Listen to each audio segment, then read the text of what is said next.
Back to the phones we go. Craig in Fairfield, Iowa. It's great to have you on the program, sir. Hello.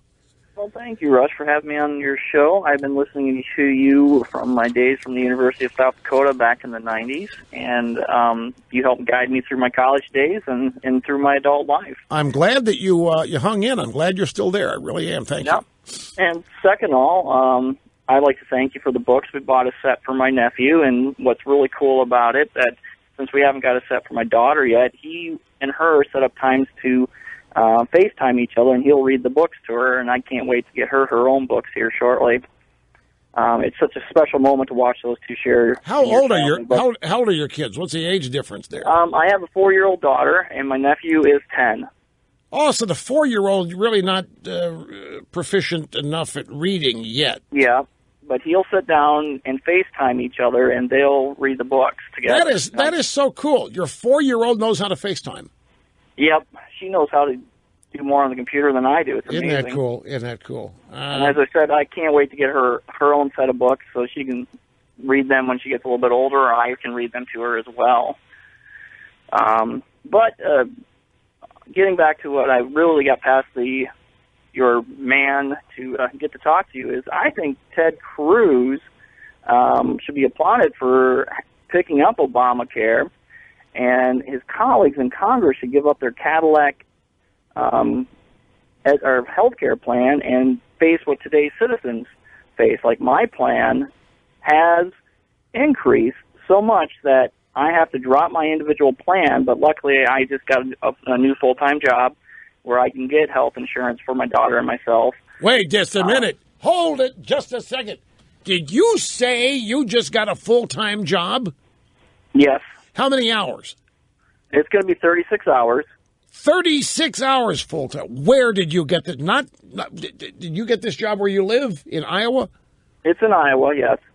I just finished. I got laid off from my paramedic job because the business was having financial hardship because of insurance.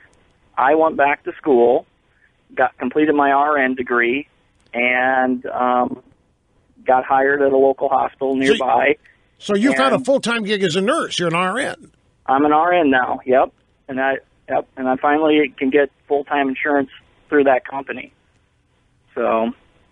Man, oh man. So there's hope. Folks, this is a guy who actually found a full-time job. See, There is reason for hope, folks. There is reason to be optimistic.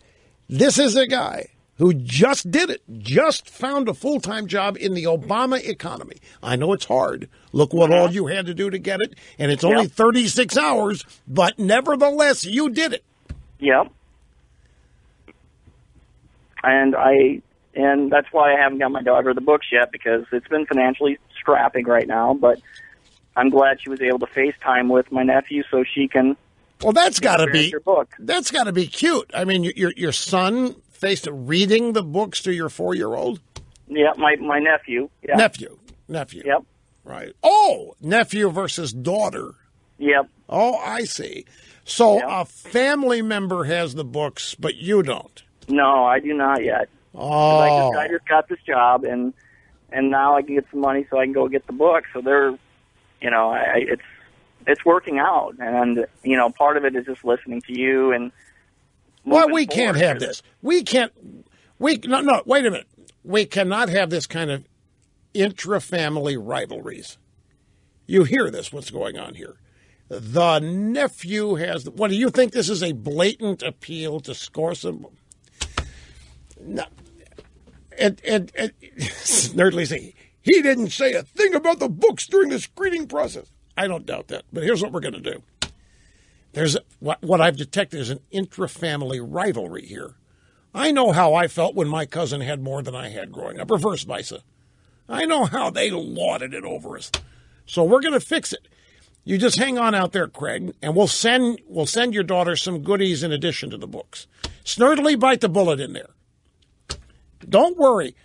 Yes, you have to be nice. If anybody's getting snookered here, it's me, and I don't care. I go into this eyes wide open. So it's cool. Speaking of his point about health care. Here's another thing I've got in the stacks today. This is from Investors, the former Investors Business Daily. It's investors.com. Obamacare causes a descent into madness familiar to many. This is a piece written by a guy, and it's basically his experience losing Obamacare and his inability to get insurance. I'm not going to read the whole thing. It'll take a little longer than I have here. But here's how it starts. Franz Kafka lives. Except even this spinner of tales of helpless victims of faceless bureaucracies might not have imagined a situation where a law-abiding citizen faces a fine for failing to take an action his government prohibits him from performing. This guy was unaware of the fine circumstance if he didn't have insurance. His problem is he can't get it, no matter where he goes. Either the enrollment period is expired or he can't afford it, or companies will not cooperate with. This guy, his whole piece is about his quest since last December to get health insurance, and he can't get it. It's the law of the land. His government demands that he has it.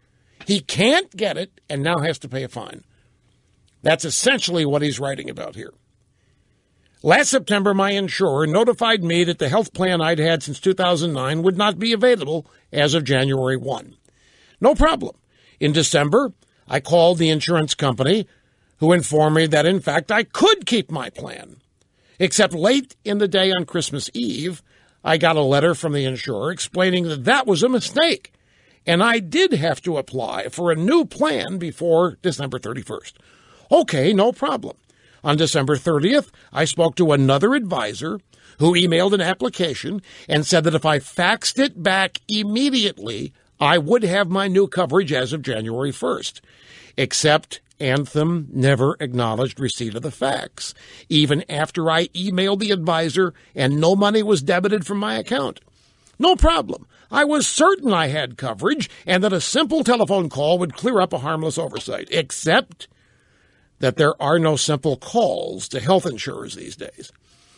Every exchange takes carving an hour or more out of a day to navigate endless phone trees and runarounds. So it was March before I finally found the time to call. After nearly 3 hours, a customer service rep informed me that Anthem had indeed received my application, but that the fax was illegible. Couldn't read it.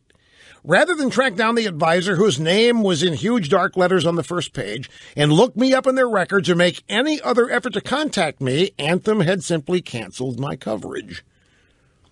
The horrified rep took my number and promised to call back with a resolution. No problem. I expected to hear back in a few hours, maybe max a couple days. Except I didn't. Nearly a week later, I tried again. After another 2 hours of phone pong, I was advised simply to call sales and request to resubmit my previous application. No problem. I called sales. Except when I did, I learned that under Obamacare rules, with open enrollment over, Anthem could no longer sell me a plan. I'd have to go to the healthcare marketplace. They might put up a fuss about the need for a special exception, but ultimately I would be able to buy coverage. No problem. I called the marketplace, and I worked with a very pleasant person who appeared eager to help me, except she asked if I needed an exception, because I didn't know that February 15th, the requirement to have insurance or face a fine. I assured her that I had known. No problem. She put in my application with a request for an exception, except she came back in a few moments to tell me my request had been denied, so I should change my answer to the question about lack of knowledge of fines. I pointed out that during the application process, she had specifically warned against lying, giving untruthful information, and asked for a supervisor. So the bottom line is I had health insurance. I liked my health insurance. I wanted to keep my health insurance. I lost my health insurance, at least for now. I can't get health insurance, and the government could fine me for it. And this story is typical.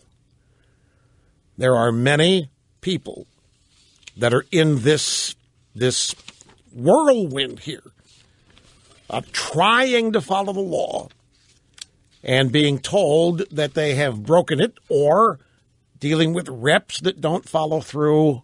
And it's typical. when you're shuffled from bureaucracy to bureaucracy back and forth.